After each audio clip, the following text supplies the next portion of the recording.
काबू में रखती हूँ। मेरी सास तो मेरे सामने अपना मुंह भी खोलती नहीं है। मैं जो बोलूँ वही सुनती है, एकदम कुत्ते की तरह। हाँ। ऐसे वो उसकी सास का मजाक उड़ाती है। उस सारे सहेलियों में से एक उसे देख ऐसे कहती है, अरे सुनो, इस उम्र में अपनी सास को इतना काम देना ठीक नहीं लग रहा मुझे, और वो अकेली इतने सारे काम कैसे करेगी अवंतिका?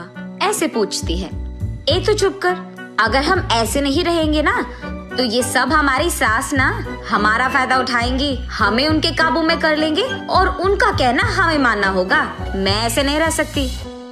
हाँ, लेकिन ऐसे बूढ़ी औरत को मेहनत करवाना मुझे अच्छा नहीं लग रहा। और वैसे अगर तुम्हारे पति को ये सब पता चला तो सोचो क्या ही हो जाएगा।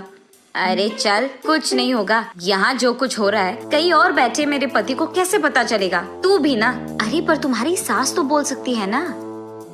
हाँ, नहीं बोलेगी। क्यों नहीं बोलेगी?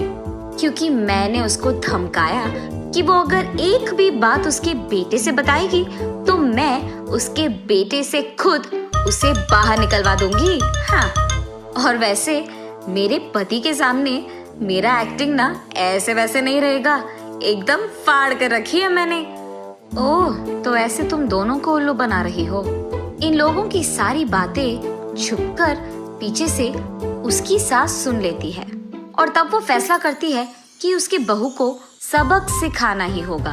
तब वो वहाँ से जाकर काम करने में लग जाती है और दूसरी तरफ अवंतिका उसके सहेलियों के साथ बैठकर खाते हुए पीते हुए बीच बीच में अपनी सास को बुलाकर काम करवाती रहती है और ऐसे वो अपनी सहेलियों के साथ खूब मस्ती करती है। कुछ देर बाद उसकी सारी दोस्त वहाँ पे खा पी कर चले जाते हैं अपने घर।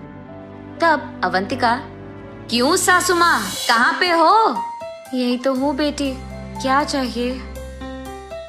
घर में बहुत कचरा है, उस रूम में पड़े हुए गिलास और प्लेट निकाल कर कचरा बाहर फेंक दो और घर पूरा साफ कर दो, समझी?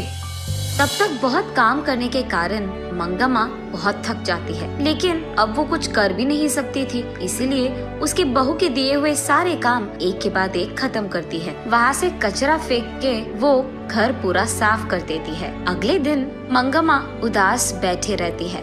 तब पड़ोसी घर की बेटी अमृता वहाँ आकर उससे ऐसे कहती है, दादी दादी, ये लो मिठाई, खाओ ना, आज मेरा जन्मदिन है।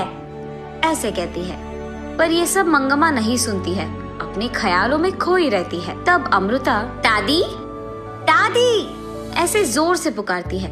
तब मंगम्मा होश में आकर